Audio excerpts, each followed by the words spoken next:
1000 subscriber এবং 4000 ঘন্টা watch time কোনোটাই ফিল আপ হয়নি, কিন্তু আপনার চ্যানেলে বা আপনার ভিডিওতে অ্যাড শো হচ্ছে।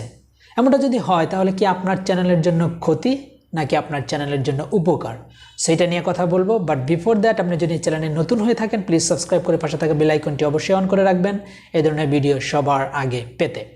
ওকে, চলুন শুরু করা যাক। যদি এমনটা হয়, অনেক এলিজিবল কান্ট্রিতে ইউটিউব থেকে কিন্তু এই যে 1000 সাবস্ক্রাইবার বা 4000 ঘন্টা ওয়াচ টাইম সেটা ফিল আপ না হতেই অনেক চ্যানেলে অ্যাড শো করাচ্ছে।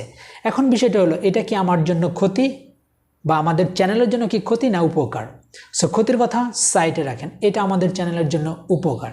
কেননা আমি মনিটাইজেশনের জন্য অ্যাপ্লাই করার আগেই আমার চ্যানেলে কিন্তু একটা পজিটিভিটি পাচ্ছি। সেটা কি, যে আমি যে রিলেটেড কন্টেন্ট তৈরি করছি এই রিলেটেড ভিডিওতে বা কন্টেন্টে অ্যাড শো করাতে ইউটিউব থেকে কোনো ধরনের প্রবলেম নেই। এটা আমার একটা পজিটিভ। দ্যাট মিন্স এ থেকে আমি কিন্তু পূর্বে থেকে আমার যে ফিউচারে যে রেভিনিউটা সেটা যে বেড়ে যাবে সেটা কিন্তু একটা পসিবিলিটি থেকে যাচ্ছে। সো সেই জন্য আমি বলছি যে এরকমটা যদি হয় তাহলে আমাদের জন্য ভালো, আমার চ্যানেলের জন্য ভালো, আমার ভিডিওর জন্য ভালো। কেননা তাহলে আমাকে আর রিসার্চ করতে হচ্ছে না যে আমি কোন রিলেটেড ভিডিও তৈরি করলে সেই রিলেটেড ভিডিওতে অ্যাড শো করাতে অ্যাড কোম্পানি বা অ্যাড এজেন্সিরা কোনো ধরনের প্রবলেম ফেস করবে না। বন্ধুরা, আপনারা হয়তো বা জানেন যে অ্যাড এজেন্সিরা এরা কিন্তু একটা চ্যানেলকে ডাউনও করে দিতে পারে।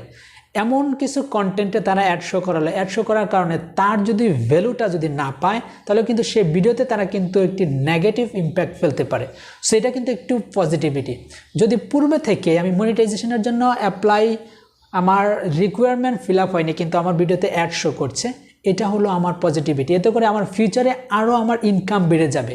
যখন আমার থ্রেশহোল্ডটা ফিল আপ হয়ে যাবে তখন কিন্তু আমি সাথে সাথে অ্যাপ্লাই করার সাথে সাথে আমি কিন্তু মনিটাইজেশন পেয়ে যাব। আর মনিটাইজেশন পাওয়ার সাথে সাথে আমাদের যে ইউটিউব থেকে 55% যে রেভিনিউটা দেওয়া হয় সেটা কিন্তু আমি সাথে সাথে পাওয়া শুরু করবো। এবং আমরা ভিডিওতে তো প্রথম থেকেই অ্যাড শো করাচ্ছে, অ্যাড শো নিয়ে তো কোনো ঝামেলা নেই।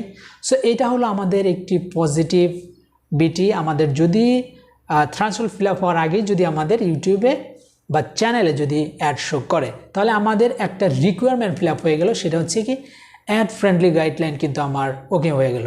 আর বাকি দুটা গাইডলাইন আপনার শুধু বাকি থাকবে, 4000 ঘন্টা 4000 ঘন্টা ওয়াচ টাইম এবং 1000 সাবস্ক্রাইবার, সে সাথে কোনো ধরনের কমিউনিটি গাইডলাইন থাকবে না এই রিসেন্টলি যে আপডেটটা। সো শেষে বন্ধুরা, আজকে এই পর্যন্তই, দেখা হবে নতুন কোনো কন্টেন্টে। সবাই ভালো থাকবেন, আল্লাহ হাফেজ।